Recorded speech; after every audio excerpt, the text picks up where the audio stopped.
एक फर्जी ने दूसरे फर्जी को निकाल दिया। ये अजय दास अगर पुरुष है तो फिर किन्नर अखाड़ा क्यों बनाया? धर्म के नाम पर इस कुंभ में व्यापार कर रहा था। अब वो व्यापार का जो पैसा था कहीं ज्यादा जाने लगा, कहीं कम आने लगा। तो अब एक फर्जी ने दूसरे फर्जी को निकाला। तथाकथित किन्नर अखाड़ा है, किन्नरों का गैंग है। अखाड़ा कहना तो चूंकि हमारी सांकरी परंपरा का अपमान है, तो ये अखाड़ा उखाड़ा कोई नहीं है। कुंभ लगेगा तो इनके बिना लगेगा, नहीं तो कुंभ नहीं लगेगा।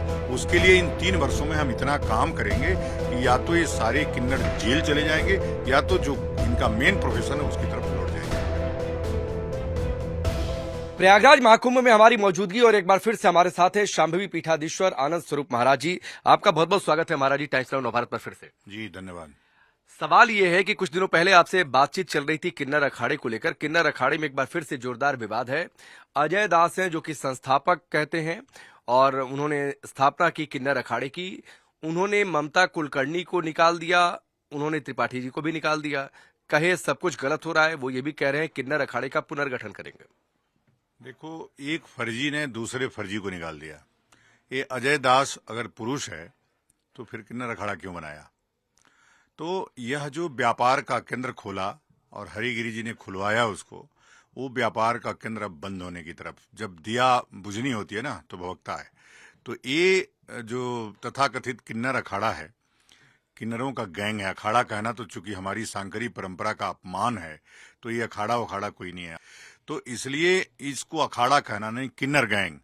किन्नर गैंग जो है धर्म के नाम पर इस कुंभ में व्यापार कर रहा था।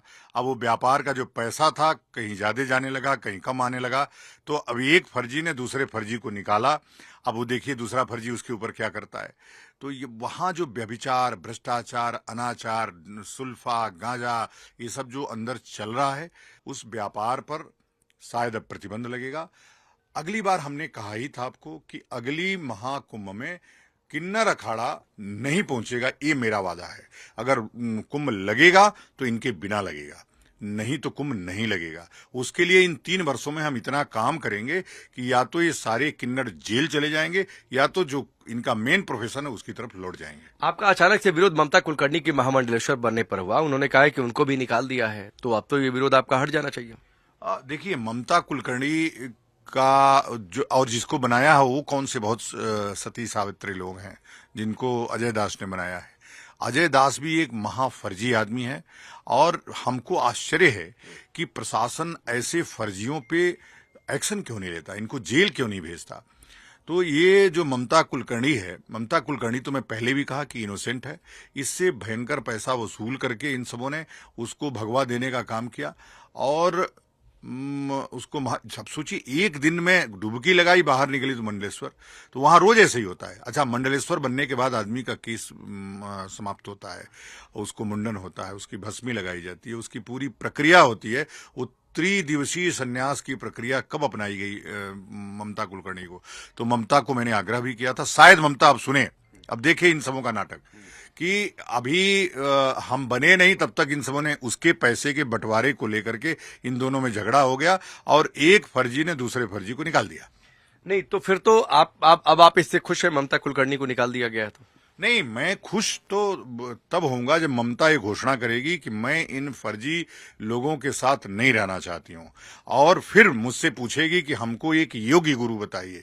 तो मैं उसको शंकराचार्य का कोई सानिध्य बताऊंगा कि जाकर के उनके सानिध्य में अपना बाकी का जीवन। आप गुरु बनेंगे उनके? मैं गुरु नहीं, मैं तो शंकराचार्यों को कह रहा हूं, और मेरे सानिध्य में आएगी तो भी। लेकिन हमारी परंपराएं, हमारा अनुशासन तो बहुत कड़ा है, हमारे अनुशासन में न रह पाए। लेकिन निश्चित रूप से उसको योग्य गुरु के पास मैं भेजूंगा, योग्य गुरु उसको बताऊंगा। और वो तमाम है, स्वामी निश्चलानंद जी महाराज हैं, स्वामी सदानंद जी महाराज हैं, स्वामी भारती तीर्थ जी महाराज हैं, हमारे शंकराचार्य लोग हैं। शंकराचार्यों के पास पहुंचेगी, वो शंकराचार्य बताएंगे कि कौन गुरु के सानिध्य में तुमको रहना है। कोई जरूरी नहीं कि तुम संन्यास लो, वैसे भी शंकराचार्य किसी महिला को तो सन्यासी बनाएगा नहीं। तो वो कम से कम उसको धर्म मार्ग पर जिस भी वो चाहती है विरक्त होकर के रहेगी और उसका जीवन सम्मानजनक होगा। शंकराचार्य का शिष्य बनना, उसके लिए ये इन्नर किन्नरों नाचने गाने वाले कभी गुरु हो सकते हैं? तो उनका शिष्य जाके बन गई, तो तब मैं और खुश हो जाऊंगा जब नहीं, क्यों महाराज जी नाचने वाले गुरु क्यों नहीं बन सकते हैं? क्या उनके अंदर ज्ञान नहीं हो सकता है? एक बात यह है। दूसरी बात, मैं इसमें एक सवाल और ऐड कर देता हूं कि ये अखाड़ा शुरू से विवादों में रहा। कभी वो लोग कहते हैं हमने अजय दास को निकाल दिया, अजय दास कहते हैं कि हमने इनको निकाल दिया। देखिए, ये हमें नहीं कहते कि कोई, देखो हमारे यहाँ तो अंगुली माल डाकू भी भगवान बन गया, तो कोई भी नाचने गाने वाला भी, लेकिन जब वो गुरु बनने की मर्यादा है, अब गुरु बन करके वो काम किन्नर वाला तो नहीं करेगा, हाय हाय तो नहीं करेगा, और जो हमारी परंपराएं हैं उसको नष्ट करने का काम तो नहीं करेगा। पूर्ण मर्यादा जो सन्यास की है उसका पालन करेगा। जिस दिन ये जो त्रिपाठी है पूर्ण मर्यादा का पालन करेगा, मान्य गुरुओं के सानिध्य में रहेगा, हम भी उसके समर्थन में बोलेंगे। लेकिन साड़ी पहन करके, त्रिपुंड लगा करके, मैं दुनिया भर का फेस पैक लगा करके कौन साधु रहता है बाबा?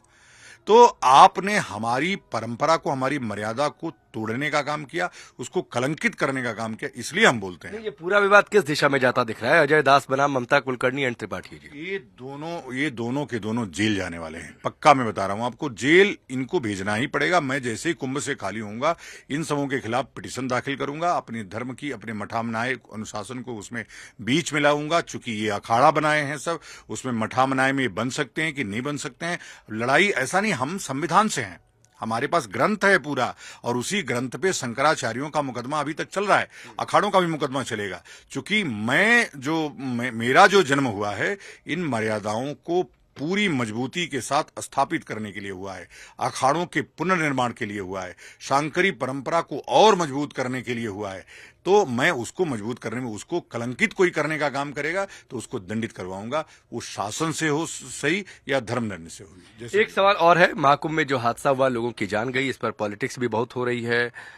मैं पॉलिटिक्स पर तो नहीं बात करना चाहता हूं, लेकिन कैसे देखते हैं आप इसे, पूरे घटनाक्रम को? क्योंकि लोगों की जान गई, ओवर क्राउडिंग को प्रशासन मैनेज नहीं कर पाया।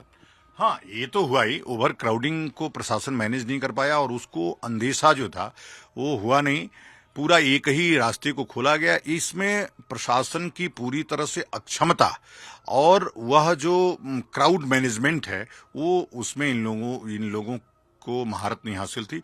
ऐसे अयोग्य लोग यहाँ पे ला करके कुंभ में नियुक्त किए गए, इसलिए कुंभ में हादसा हुआ। आपकी नाराजगी किससे है, मेला प्रशासन से या सरकार से? मेला प्रशासन से, पूरी तरह से। मेला प्रशासन, मेला अधिकारी, मेला डीआईजी, मेला एसएसपी, ये लोग एकदम निकम्मे अयोग्य लोग हैं। इन लोगों ने मेला को संतों का अपमान और मिसमैनेजमेंट शुरू से रहा, केवल वीआईपीओं के पीछे दौड़ते रहे ये लोग, मेला को ठीक करने में समय नहीं लगाए।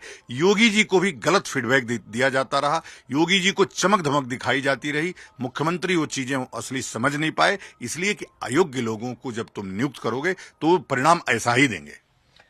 तो आप ये देखिए, बड़े गंभीर आरोप है महाराज जी के कि मेला प्रशासन के जो अधिकारी हैं वो जिम्मेदार हैं, सीएम को सही फीडबैक नहीं दिया गया, उन्हें सही जानकारी नहीं दी गई, मेला अधिकारियों पर कार्रवाई की मांग भी कर रहे हैं। और लेकिन सबसे बड़ी बात, ममता कुलकर्णी और किन्नर अखाड़े को लेकर विवाद पर इनका दो टूक कहना है कि अखाड़े का अस्तित्व ही विवादों में है, तो उसकी कोई कार्रवाई सही और उचित कैसे हो सकती है।